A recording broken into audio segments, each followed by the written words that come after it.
Right. So Starbucks, Philadelphia, two black guys come in. They don't buy anything. They want to use the bathroom. The manager says to them, you're not allowed to, our policy is you're not allowed to use the bathroom without buying something.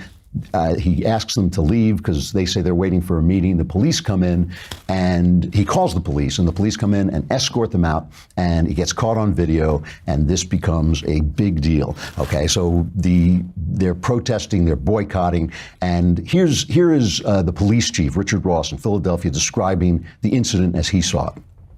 They had seen these two males come in, they sat down, and after being seated, they decided that they needed to use the restroom.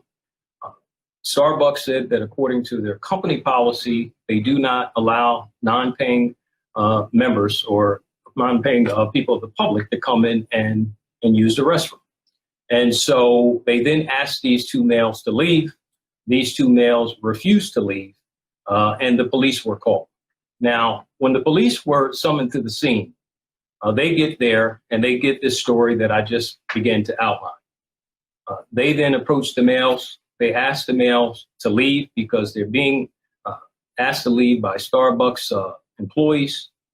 In fact, in an effort to quell the situation, officers actually called for a supervisor so that it would not get out of hand, something that was a good decision. And 3 different occasions, the officers asked the males politely to leave the location because they were being asked to leave by employees because they were trespassing.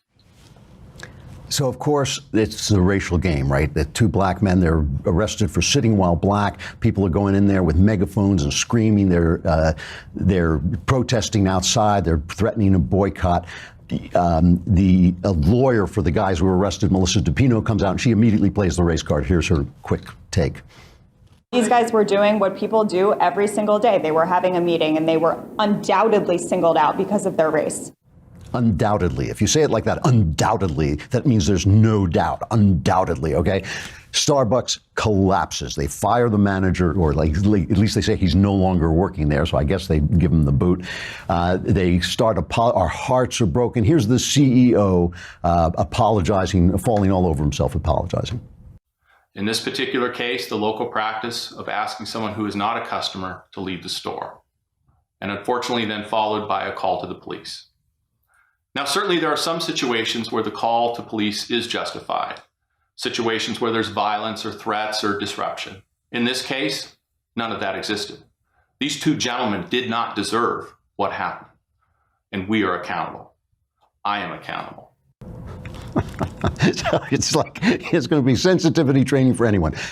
I call BS, okay? I don't know what happened. I wasn't there, but just use your imagination for 1 second, okay? This is Starbucks in Philadelphia. You ever been to Philadelphia? It's an East Coast city. People there are all different colors, lots of black people, lots of people in between black and white, lots of everybody. It is an American city on the East Coast. Philadelphia, Starbucks. You think there are no other black people in Starbucks? You think that they hire bigots who harass their customers because of the color of their skin?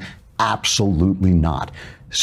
What were these two guys doing that made them different? Maybe the manager overreacted because they were giving him a hard time. Maybe he overreacted because he thought these are the rules. They've got to fire the rules. And by the way, why don't they have to follow the rules? Why shouldn't they follow the rules like everybody else? I am telling you, there is no such thing as an all-white Starbucks in the middle of Philadelphia. There are people streaming in and out there all the time. I want to know what these guys did. Now, they're not arrested. They're not charged. It's not going to come out. But it's going to be really interesting to see as this story goes on.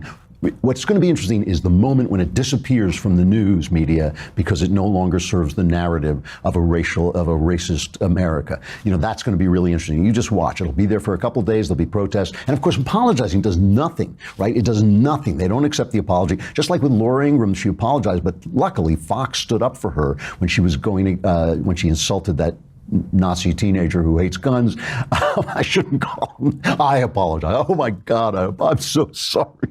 I don't apologize, but that teenager who hates guns, she insulted him. She took it back, but he wouldn't accept the apology. Fox stood by her, and now her ratings have skyrocketed.